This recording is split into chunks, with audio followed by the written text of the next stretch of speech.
Have you ever sent a text, bought something online, or even just browsed the web?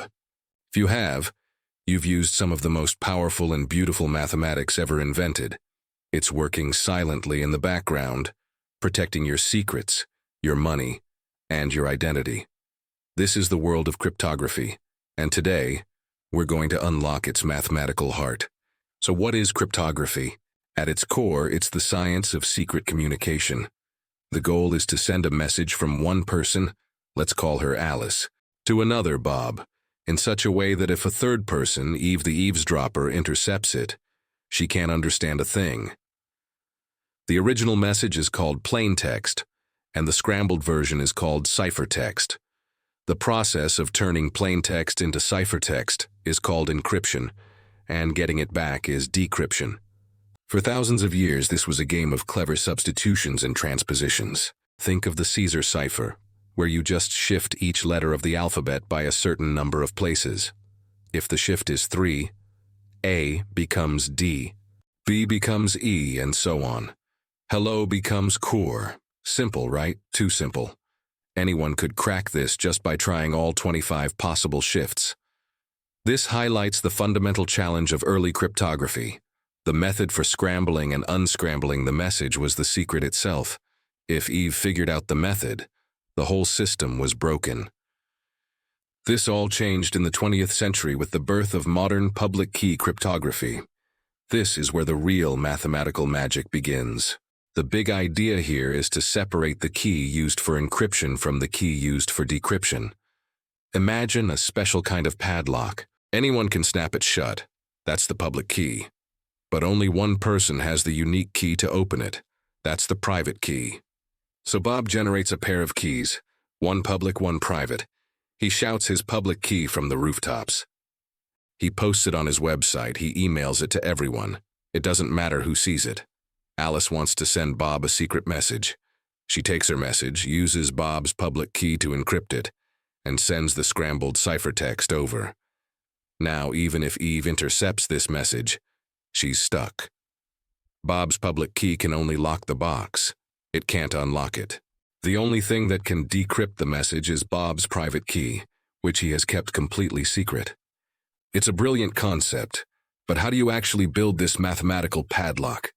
The answer lies in something called trapdoor functions. These are mathematical operations that are very easy to do in one direction, but incredibly difficult to reverse, unless you have a secret piece of information. The most famous example is based on prime numbers, door. Remember those from school? They're numbers that are only divisible by 1 in themselves, like 2, 3, 5, 7, 11, and so on. Now take two very, very large prime numbers. Let's say each one is a few hundred digits long.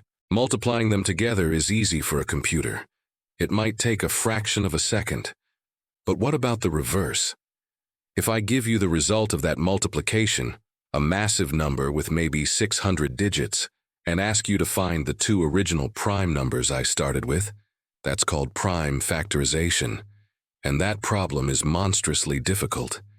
For a number of that size, it would take the most powerful supercomputers we have today thousands, even millions of years to find the answer. It's not impossible in theory, but it's completely impractical. And that's the trapdoor. Multiplying is easy, factoring is hard. The two large prime numbers are the secret, the private key. Their product becomes part of the public key. This is the foundation of the RSA algorithm, named after its inventors Rivest, Shamir, and Adelman. It's one of the cornerstones of internet security. Let's walk through it a bit more, without getting lost in the equations. The process uses something called modular arithmetic. You can think of it as clock arithmetic. On a 12-hour clock, 10 o'clock plus 4 hours isn't 14 o'clock, it's 2 o'clock. You wrap around. In math, we'd say 10 plus 4 is congruent to 2, modulo 12. RSA uses this kind of wrapping around math with gigantic numbers. When Alice encrypts her message, she essentially converts her text into a number. Let's call it M. She then takes Bob's public key, which consists of two numbers. Let's call them N and E. N is that massive number made by multiplying two secret primes. She calculates m raised to the power of e, and then finds the remainder when that result is divided by n. This new number is her ciphertext, C. It sounds complex, but it's a standard calculation for a computer. Now she sends C to Bob. Bob receives C. He uses his private key. A different number we'll call D, which is mathematically linked to E and those secret prime numbers. He does a similar calculation. He takes C, raises it to the power of his private key, D, and finds the remainder when divided by N. And like magic, out pops the original number, M. He's recovered the message. The beauty is that the relationship between E and D depends entirely on knowing those original secret prime factors of N.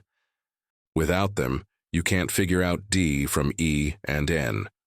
And as we said, finding those factors is practically impossible. Eve the eavesdropper has an E and the ciphertext C, but she's missing the secret trapdoor information needed to find D.